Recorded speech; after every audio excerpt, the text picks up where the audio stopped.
Today on the Vocal Minority Report. Previously on the Vocal Minority. Are you part of the silent majority? Or are you part of the vocal minority? Motherfuckers, go. Attention, please. Attention, please. If America can be saved, and I don't know if it's too late, but it'll be through a radio show like this new kind. This shit here feels like the whole entire world collapse. The revolution will not be televised, will not be televised, will not be televised, will not be televised. The revolution will be no rerun, brothers. It's the vocal minority. The revolution will be live.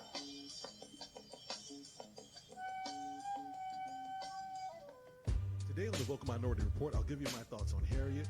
Y'all remember when she was going to be on the $20 bill? Comcast, Byron and Black Rights are set to ballot out in front of the Supreme Court. Are Tariq, Nasheed, and Yvette Carnell double agents? African Americans built this nation. And we'll talk free Rodney.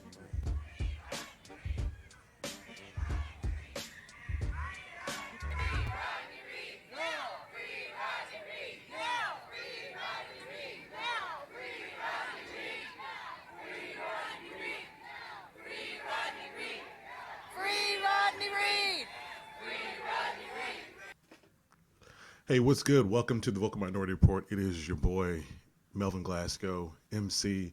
Welcome to the show. Got a good one for you today.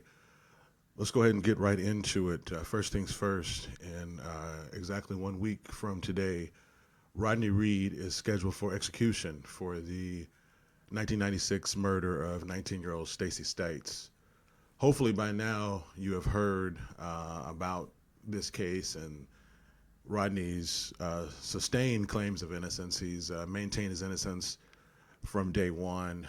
He was convicted by an all-white jury in Bastrop, Texas, which is a obviously predominantly white, not obviously, but is a predominantly white country town. And many believe that a black man who was having a consensual relationship with a white woman who was later murdered could never get a fair trial. So much has happened in the last 23 years. Rodney has always maintained his innocence, and you can go to the Innocence Project. There's there's a lot of information there listed. They give you facts about the case. So I won't go through the whole rundown of the case, but basically we're at the point now where we are 7 days away from Rodney Reed being executed. If the state of Texas, which means Governor Greg Abbott, he's the only one, or if the Bastrop County District Attorney, they could also intervene in the case and help stop this execution. So many people believe that Rodney is innocent based on quite a few factors. One is that Stacey Stites was engaged to a police officer at the time, either a Bastrop police officer or a sheriff's deputy, but his name was Jimmy Fennell. Jimmy Fennell has later been convicted of some pretty terrible crimes against another woman that he was in a relationship with, I believe, and is also said to have confessed to actually being the murderer of Stacey Stites, for which Rodney Reed was convicted of. So that is just one of the many things. Fennell was listed as an initial suspect in the case anyway, but then Rodney, because many think because he was black, also because he was having a relationship with Stacey Stites, which he did lie to the police about initially because he was fearful of retribution, or, it's mid-90s, white girl, small town, and he was not forthcoming with police about that. And many believe that is part of the reason why he was convicted, even though, there's been numerous innocence claims since then. There's been claims from Reed and his camp to want to test the DNA or additional DNA, which has been refused. And additionally, it's fallen on deaf ears that Jimmy Fennell confessed to someone else. So there is a jailhouse snitch. And and there's a lot of other factors. So, you should really get involved in this case because for all intents and purposes, an innocent man is scheduled to die. And at the very least, a man who deserves a new trial based on several different factors at the time. And that's what over 2 million people have said, petitions have been signed. You can go to my Instagram page. It's the Vocal Minority, at the Vocal Minority on Instagram. Click the link in the bio. Go to Facebook, the Vocal Minority Report, and you can see the links, or just search for Rodney's name. All kinds of celebrities. I don't know why that's news per se, but all kinds of celebrities have gotten involved in the effort to free Rodney Reed, from Oprah to Kim Kardashian to Rihanna. But I think more importantly, there's been some bipartisan love to get Rodney Reed out of prison, or at least have the evidence tested as recently and pretty fervently. Senator Ted Cruz, who is certainly a Republican, but no, he's been out there since last week saying that Rodney Reed should have the evidence tested and his claims of innocence should be taken seriously.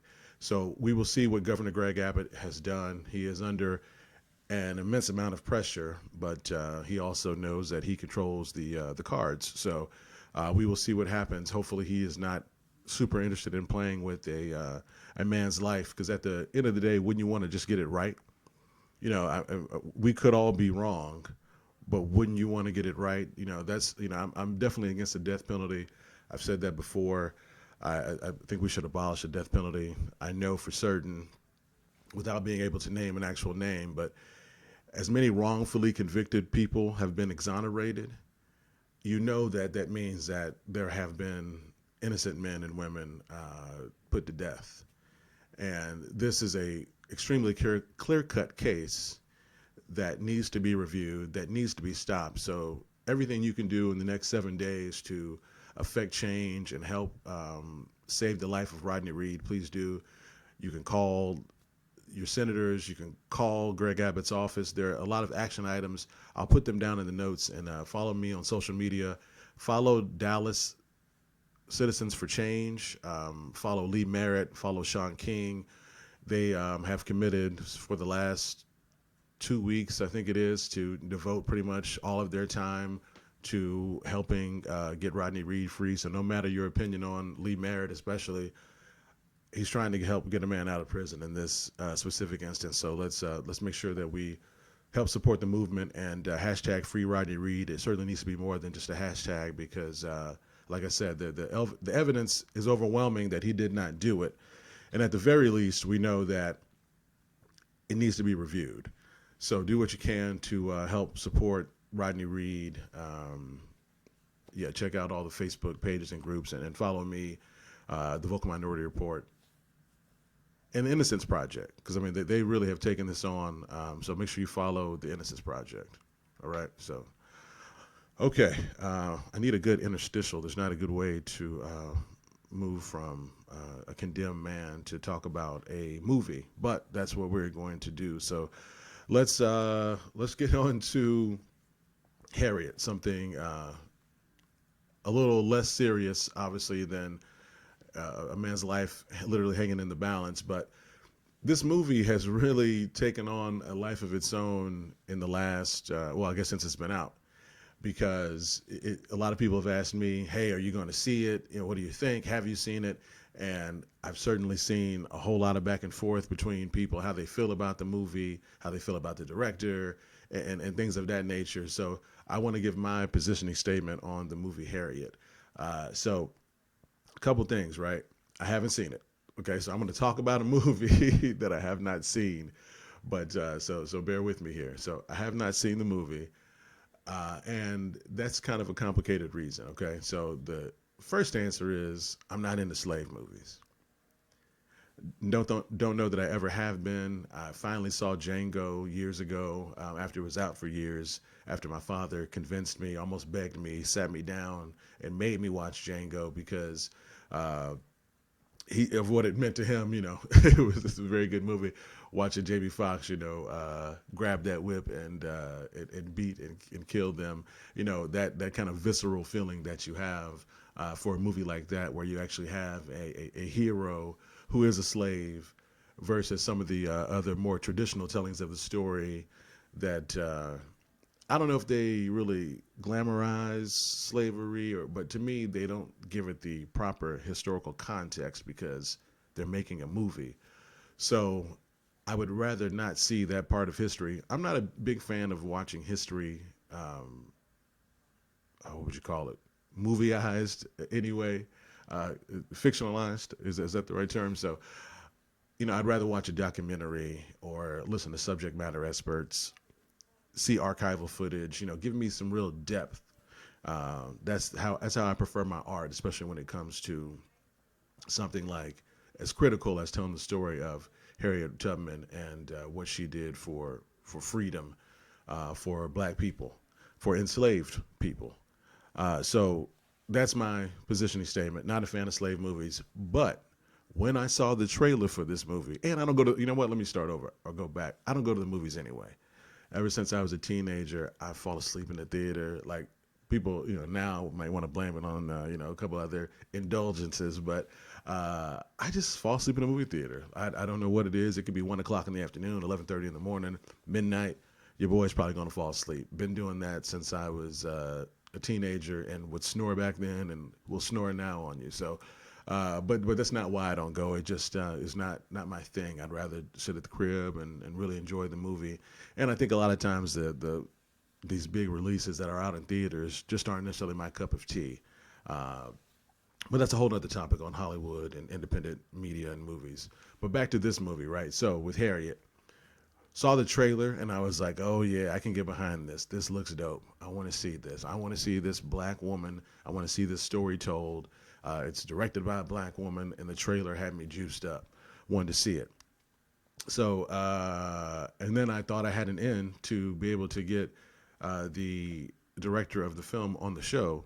So, of course, with that, I was like, all right, I definitely got to see the movie now because I'm going to get Casey Lemons on the show. And then when I found out that Casey Lemons was also or is married to Vondi Curtis Hall, which I think he's an amazing actor. He's a director. He's if you were to see him, I didn't put a picture of him up, but if you were to see Vondi Curtis Hall, you would definitely know who he is.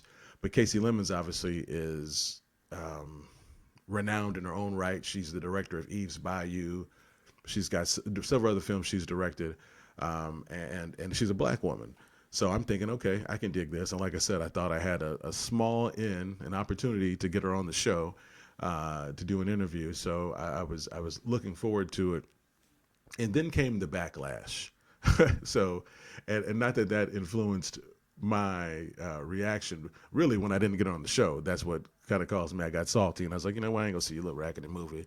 But so no disrespect, Miss Lemons, but so let's talk about the controversy though surrounding the movie.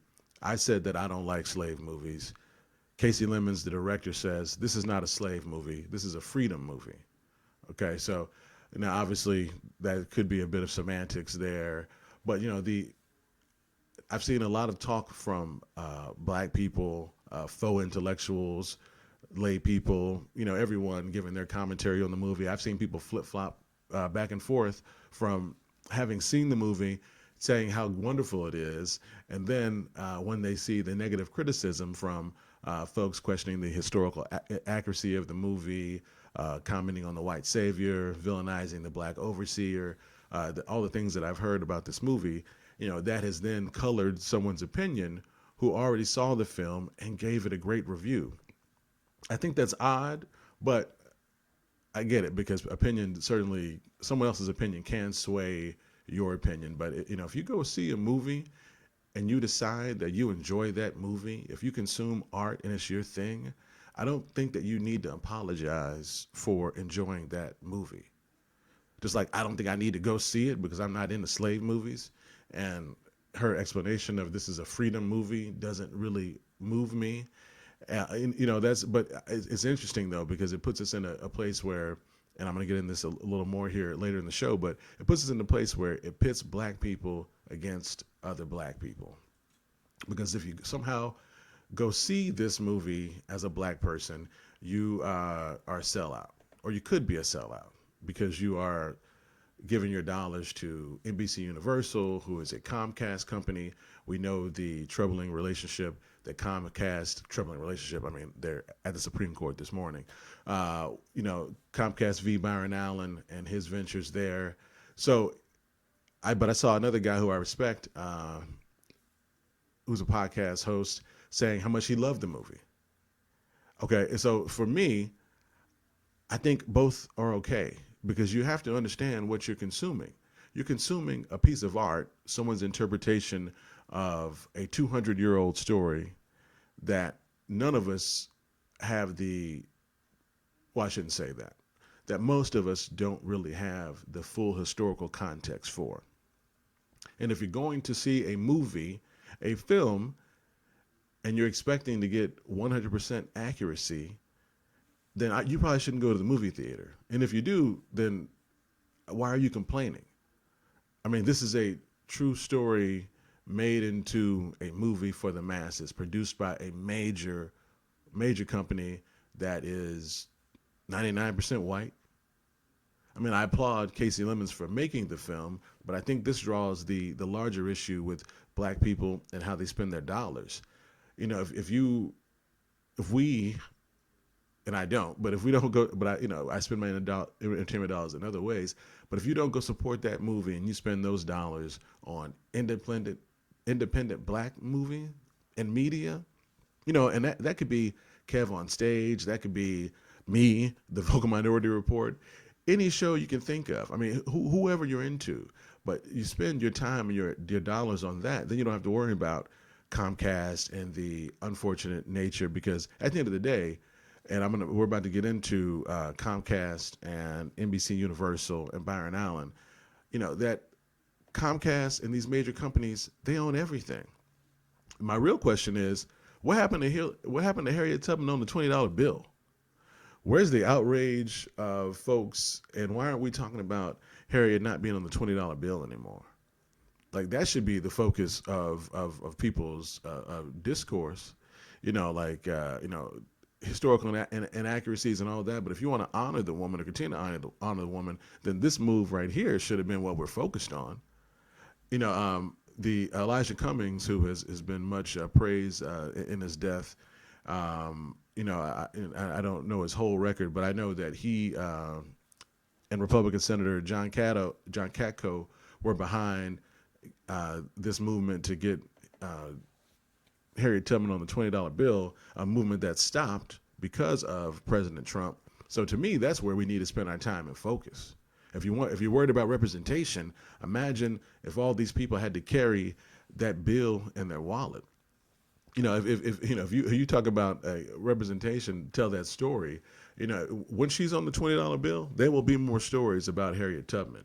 So I think we need to focus on that aspect of Harriet and spend way less time worried about this movie and the historical inaccuracies.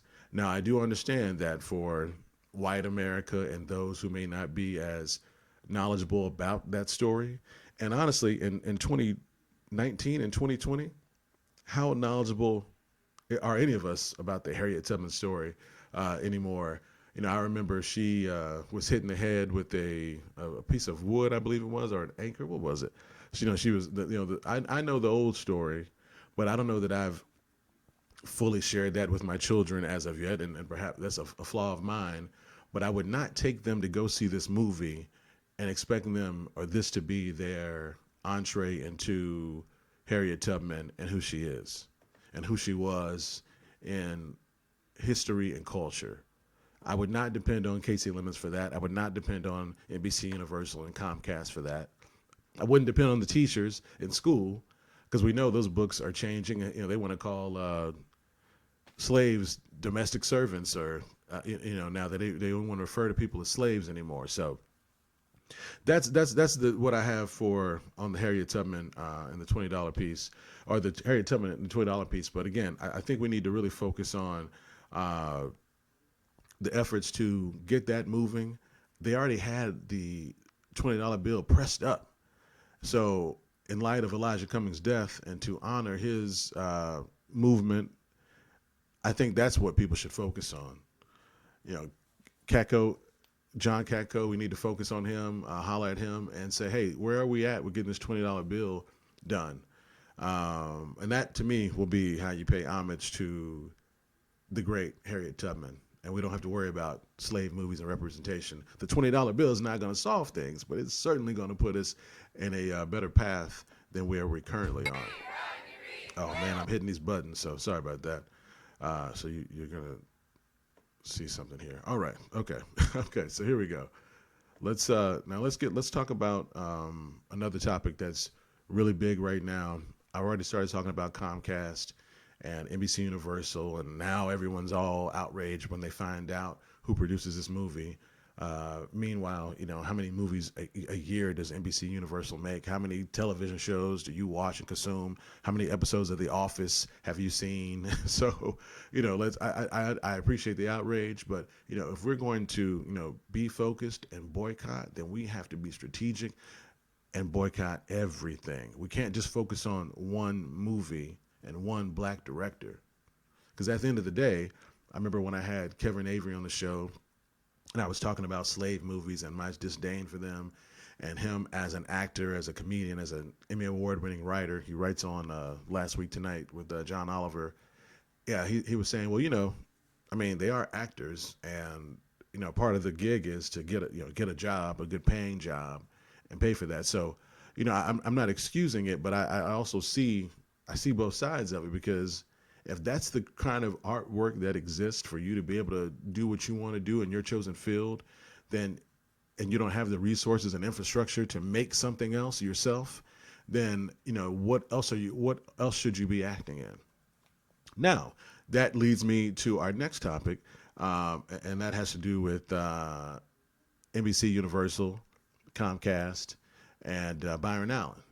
So, as everyone knows, Byron Allen is actually, this morning, Byron Allen was on the steps of the Supreme Court. He had about a 20-minute press conference. I'll be able to post that a little later on. And there were protests out there, lots of people, of course, a lot of black people out protesting and calling for the breakup of Comcast, as did Illinois Congressman Bobby Rush last week, who said, in light of this case, and I'm paraphrasing, but said that Comcast should be broken up. Now, all of this stuff is interesting to me, because history has a way of repeating itself, but it also leaves records and receipts. So, when you do a search for Bobby Rush Comcast, and I was looking for the actual letter that he wrote to Comcast, could not find it, but I did find back in 2010. When Comcast was wanting to create their merger, and they were before the House committee, and Bobby Rush was a member there, and ultimately that was approved, just like the '94 follow me, just like the '94 crime bill that Bobby Rush out of Illinois voted for, which he has since apologized for. So I give him credit, because when he makes a mistake in office, at least two that I'm aware of, he acknowledges them. Now, it might come 20 years later, but I don't know what that says for how long our officials are elected and allowed to stay in office to make these decisions for us. But I think it's important, and it's great that he is championing this legislation. He's also championing the Emmett Till anti-lynching legislation, making that a federal crime. So I'm in support of Bobby Rush and his points, at least right now. So this morning it appeared that the Supreme Court may have been pretty sympathetic to Byron Allen's case, and in support of and perhaps not in support of Comcast appeal. However, with those conservative justices, who will know? And it'll be until June before they have to make the decision. So we're going to be in kind of a hurry up and wait mode. But the more pressure that people intend to put on, or continue to put on, I should say, this should really help. It's hard to capsulate. What am I trying to say? It's hard to articulate exactly what Byron Allen is fighting for here. The Civil Rights Act of 1866. So I've this initial video from back in October from Color of Change, I think explains it pretty well. So I wanted to play this for you, and then give you a few more thoughts on Comcast and Byron Allen. Here's what I know. Comcast has appealed the Ninth Circuit Court's decision to hear a racial discrimination case brought by Byron Allen. Byron Allen is the black owner of Entertainment Studios. Byron is suing Comcast because Comcast refuses to do business with him as a black man. Byron used the 1866 Civil Rights Act. The 1866 Civil Rights Act forced white people who refused to do business with black people to do business with black people. Comcast, not wanting its dirty laundry aired or its horrible record of not doing business with black people in the courts, has appealed to the Supreme Court.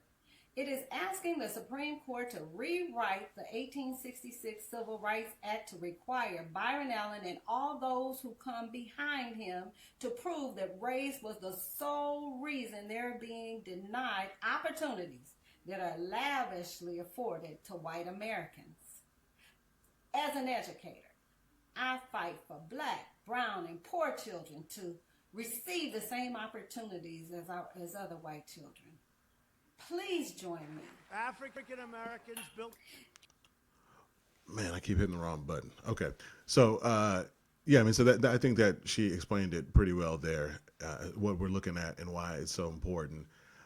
You know, he has claimed that Comcast refuses to do business with him because he is black. He has noted other major companies, I believe AT&T, Verizon, your other usual suspects in that space, do carry his programming. He owns Comedy.tv, the Weather Channel, Justice Central TV, and I believe a couple more. So, and his point is, you know, if I can't get on Comcast, one of the largest entities, cable entities out there, then how am I supposed to grow my business? And they have a pattern of doing this. So to Rhonda's Brown point, they certainly do not want their dirty laundry aired and to show how little time and investment they've made in black owned content or black owned and produced content. Because that's, you know, there's one thing to employ black people, but to actually let black people be the decision makers and put their content out is what we're talking about here. And that's what he's claiming he's being denied access to, and it is based on race. So we will see what this conservative-led Supreme Court has to say about that. But like I said, they've left it open. There was an earlier ruling in the $20 billion lawsuit that Byron Allen filed against them. So it appears likely that that may be set aside, and in which obviously we don't want that to happen. But so stay tuned. There'll be more information about that case here coming up, obviously in the next weeks, and continue to fight for the movement and protect our rights. And again, it goes to the point of supporting black media, supporting independent media. This legacy journalism, these 4 or 5 companies that control all of the media and art we consume. You know, this isn't even a private space anymore, or not a private space, but a space for folks, for independent content creators. You know, back when I started the show in 2016, you know, you didn't have, you know, every news organization, newspaper with a podcast trying to create content, shareable, engaging content, but they got to keep up with the times. And we need to make sure that our voices are in support of people who look and sound like us and have a clear objective with us in mind, and that we don't allow these major corporations to set aside things that were already established. I mean, that's an 1866 law. What happened, you know, right before that law was passed? Okay, all right. So that's a good entree into the next topic that I want to talk about, because as I was watching the protest today, this morning at the Supreme Court, I was watching it on Your Black World, Dr. Boyce Watkins' channel, network, platform, and a young lady. I don't follow them necessarily, so I don't know. I forget her name. I apologize. But she was on there, and she was commenting. She saw a lot of ADOS members or ADOS people out there, and which is perfect, because I have recently discovered that I have a problem with, all right, let me get the right side here. Okay, so here we have Tariq Nasheed, and we have Yvette Carnell. All right, so I'm gonna get into what I think is a really fascinating topic. It sent me down a rabbit hole yesterday because for some reason, well, let me tell you, I had never heard of the term ADOS before. Hashtag ADOS. For those of you who don't know, that's American Descendant of Slave. Okay, that is a movement started by Yvette Carnell and Tone Talks, the brother out of California, the former Los Angeles County District Attorney, who a lot of people respect his voice, at least if you follow folks online. I'm not super familiar with them, but I've been forwarded some of his videos. So they've started this movement called the American Descendants of Slavery. And if I try to give you all my understanding of it, I'll misquote. But in a nutshell, they believe that American blacks, descendants of slaves, although they use the term African American in their language, which I think is very troubling. And I think that if you're a black person and you're calling yourself an American black, but you're also calling yourself an African American, the two are very incongruent, and I don't really understand their message. And the reason why I'm bringing up her, and I've got the verses versus her and Tariq Nasheed, because Tariq Nasheed has a movement called Foundational Black American, okay, FBA, Foundational Black American. That's his group. And Tariq Nasheed says that is an identity. It's not a political party. It's not a movement per se. It's an identity. Whereas American Descendants of Slaves say, oh no, we're a political party. We want action now. We want reparations now. And I know Tariq Nasheed is for reparations as well, because I quote him when or misquote him when I talk about, I don't care what, 4 other people do with their reparations. I don't care how they spend their money. Just give me mine, okay? We'll let the rest figure it out. So I support Tariq Nasheed in that. But what I don't support either one of these black people in is their very, very divisive language and nature over these two factions, the Foundational Black Americans and the American Descendants of Slaves. Okay, so, and really why it's so troubling is that I'm seeing language from both of them outside of pitting black people against one another. I'm seeing language from both of them that shows all this positive talk about Donald Trump and his policies for black people. Okay, now, and I'm not saying, well, I can say this. I don't know how much positive Trump has done for black people in general. I hear that black unemployment is down, at all-time lows. Unemployment across the board is down. And as a economist said yesterday, it means it's going to go back up. So enjoy this wave now, because if it's down now, like, folks are already starting to get laid off right now, okay? So you will see the reverse impact of this great boom of low jobs. Don't get it twisted. It is coming. But in the meantime, look at this tweet from Tariq Nasheed. Okay, so Trump says, Trump is actually talking about providing specific tangibles to foundational black Americans. Yet the Democrats, who black Americans have been so naively loyal to, are adamant about doing nothing, adamant about not doing anything specific for black Americans. So why should we honestly support the Democrats? All right. I agree with them in the last part. Why do black people support Democrats? At this point, it's kind of beyond me, because our best interests aren't being spoken for by the Democrats. And that's very true and unfortunate. And our blind loyalty to this party has really kind of set us back, because the real leadership that we need in Washington and at the state level has not happened, despite little faces sprinkled in here and there. Okay, the leadership to really elevate us to the next level. I think reparations is a great topic. Okay, we're still in the form of talking about putting together a plan to sorry, I can see somebody on my camera. We're still in the form of talking about putting together a plan for reparations. So Yvette Carnell and ADOS says, give me reparations now. We want political action. We are a political party. They want to break away. So they partly attack black people who aren't for reparations today. Like they will, if you're a black celebrity, they may come for you. But what's troubling about her, Yvette Carnell, is that she's on the same wavelength with Trump as well. Okay, and I'm not saying that people can't be objective, okay? And every word that comes out of his mouth isn't terrible, maybe, I don't know. But the way that these two people who are so caught up in labels for black people, and they're both saying the same thing, by the way, because I agree with the American descendants of slaves in its whole, because that's what I am. I can track my family back to 1820, 1830. I know what part of North Carolina they were from. I know who owned them in North Carolina on that side. One side I don't, but I can clearly mark the records and go all the way back to the 1820s. And slavery was definitely still happening in 1820, okay? So I am a descendant of slaves, okay? I am a foundational black American, if you had to put a label on me. Both are true.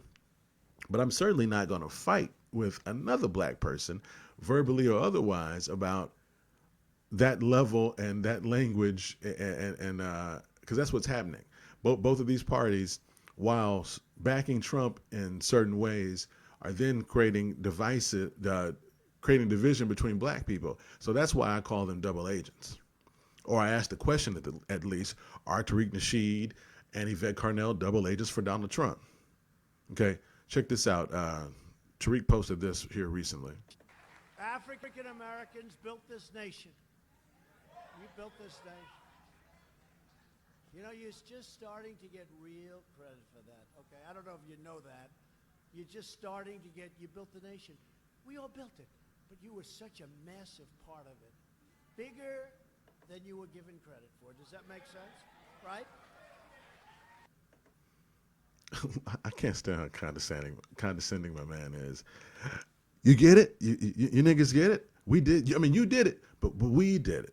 And see, and that, to me, that's very telling, the way he said that, because he knows that when he says that we did it, he's talking about rich white men owned you niggas, and we put y'all to work. So that's what he means in that realm.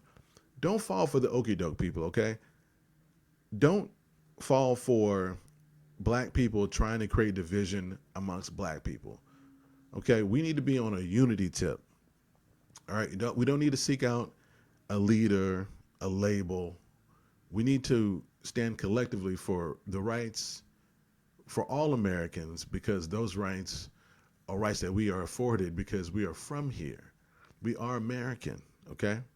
See, because one thing about now that I do agree with Yvette Carnell on and ADS when it comes to a woman like Kamala Harris, who loves to let everybody know how black she is, all right? Now, some of y'all, I may piss somebody off with this right here, but there is a distinction between myself, whose parents and grandparents and great-grandparents and great-great-grandparents were born in the United States on this soil, had to have been born into bondage, since freed, and created a life that I could be here today talking to you people, talking to the people out there, okay? I can trace those roots. Kamala Harris has an Indian father and a Jamaican mother. So her experiences as a black person start in the 1960s. Okay, my family's experiences as American blacks at the very least starts in the 1820s. Okay, and I have that on record. So when it comes to the point of who's black and who black enough and blackish, I do think there needs to be a distinction drawn in that realm, especially when it comes to reparations, because is Kamala Harris, and I'm just picking on her because she's easy fodder, is Kamala Harris deserving, like I am, for reparations equally? Now, I don't know that it's for me to decide. It won't be up for me to decide. This may be all a moot point, that we'll ever get to this point where we actually have reparations and some sustained apology and acknowledgement and moving forward. But it's an interesting question. It's one that I would love to pose to you guys. What do you think about that thought of someone who is a first generation American black versus an actual, and I don't want to use that ADOS term, even though I dig it because, like I said, I think there's trouble in that labeling. I just think Black American is sufficient. I think American is sufficient. You know, we are here. We are as entrenched. We serve in the military. Every man, except me, almost has served in the military in my family on both sides, as long as they could. I have the draft registration cards. I have the documentation. I have the receipts, and that's what's important. Okay, so I just want to make sure that, and the whole reason for me bringing this up is I don't want folks to fall for the okie doke. Okay, as Donald Trump has more and more rallies, getting people galvanized, getting them all built up, as he keeps telling black people what he's done for you, as some of these comedians and funny people and personalities, these performers. Because ultimately, if you make a show, you're a performer, okay? You are here to entertain. And nowadays, you're here to entertain and ask for money to support your movement, okay? That's what Tariq Nasheed does. That's what Yvette Carnell does. That's what everybody does. If you make content, you want people to watch it, you want eyeballs, and you want people to support your movement. I don't think that we need to create separate movements as black people. I think we need to find the commonality and put a plan together and execute. But I'm okay with them if they want to go do that. But I question their motives, and I'm gonna post an article about Yvette Carnell that it's like an op-ed piece that Talib Kweli Green, the rapper, wrote, because he had to do some research after Yvette Carnell challenged him and came at him because he said he supported a plan to study reparations. He didn't say he was against them but he wouldn't take them now. And she attacked him, and then he had to go in on her and ADOS. So make sure you check out that article and do your own research, okay? If you are a foundational Black American, if you are a member of ADOS, American descendant of slavery, let me know. Let's talk about it. Fill me in. What am I missing here? Because all I'm seeing is people who look like me fighting over a term on how to describe people who look like me, okay? I believe in action. I believe in movement. I believe in reform. And we have to get together. But I think that we need to be as much in lockstep as we can be. I mean, we are not a monolith. I always say that. But we can't turn the guns on each other. Okay, we need to stand in support of one another as much as possible, if we can, because the bigger issues out there, are the Comcast decision, are police shootings, are the inequality and economics and wealth. That's what we need to focus on. All right, so I'm gonna go ahead and close this episode today. Remember to support Rodney Reed. We are 1 week away from his scheduled execution, his impending death. The state of Texas is set to murder Rodney Reed in 7 days. So do what you can. There's action items. Follow Sean King. Follow Lee Merritt. Follow me, and we'll keep you going. Oh, follow Dallas Citizens for Change. That's my guy. Make sure you check him out. He's got a lot of good updates, and we'll holla at you next episode. Peace.